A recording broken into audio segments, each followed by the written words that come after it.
नमस्कार, मैं डॉक्टर रितु सक्सेना, लोकनायक हॉस्पिटल से इमरजेंसी की हेड एंड डीएमएस। आपको कुछ मंकी पॉक्स आजकल बहुत लेटेस्ट न्यूज़ चल रही है मंकी पॉक्स के बारे में बताना चाहती हूँ कि जूनोटिक डिजीज़ है, जैसे कि बाकी एनिमल से फैलने वाली बीमारियों को हम जूनोटिक कहते हैं। और ये एक डीएनए वायरस के थ्रू होता है जो काफ़ी कुछ सिमिलर है स्मॉल पॉक्स से।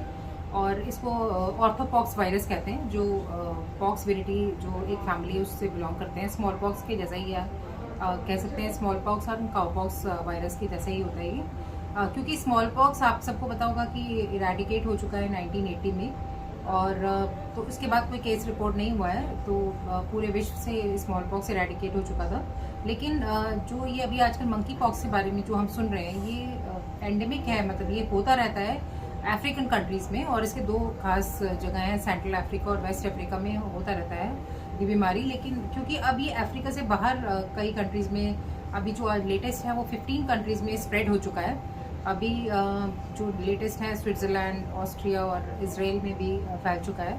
तो इसके केसेस रिपोर्ट आ रहे हैं, जो कंफर्म केसेस मिले हैं, more than 100 cases outside Africa मिले हैं। इसलिए ये कंसर्न का मैटर है, और इसीलिए WHO इस पर काफ़ी मॉनिटरिंग चल रही है इसके ऊपर, और सारी कंट्रीज़ में अलर्ट है। बट इसमें कोई ऐसा पैनिक करने की आवश्यकता नहीं है, क्योंकि एक तो इसके सिम्टम्स हमें जानने होंगे कि स्मॉल पॉक्स की तरह ही है। तो इसमें क्या होता है बेसिकली, इसमें फीवर होता है, इसमें रैशेस होते हैं, और उसमें जैसे स्मॉल पॉक्स में आपने देखा होगा कि जैसे कि रैशेस के बाद उसकी स्टेजेस होती हैं, वेसिकल्स बन जाते हैं, फिर पस्ट्यूल्स बन जाते हैं, और बाद में स्कैब बन के वो हट जाता है। तो वैसे ही इसमें भी होता है, लेकिन इसमें और स्मॉल पॉक्स में ये फ़र्क है कि इसमें लिम्फ एडेनोपैथी होती है, लिम्फ नोड एनलार्जमेंट हो जाती है। अगर हम साधारण भाषा में कहें तो लिम्फ नोड का एनलार्जमेंट हो जाता है, जो उसे स्मॉल पॉक्स से अलग करता है। और दूसरी बात ये है कि स्मॉल पॉक्स ज़्यादा फैटल होता है, और इसमें जो केस फैटेलिटी है वो स्मॉल पॉक्स से कम है।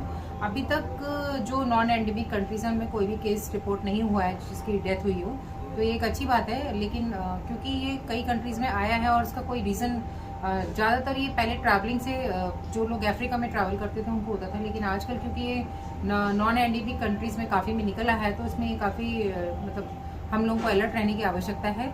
और इसके सिम्टम्स यही है कि फीवर हो गया, माइल्जिया, बहुत ज़्यादा बॉडी होता है, लिम्फ एडेनोपैथी होती है, और रैशेस और पैप्यूल्स और ये बन जाते हैं, स्कैब्स बन जाते हैं। और ये पर्सन का जो ट्रांसमिशन है, हमें जानना होगा कि मंकी पॉक्स क्यों बोलते हैं, क्योंकि इसका ट्रांसमिशन जो है वो बेसिकली जो हम फर्स्ट केस रिपोर्ट हुआ था ह्यूमंस में 1970 में, वो अफ्रीका में ही हुआ था।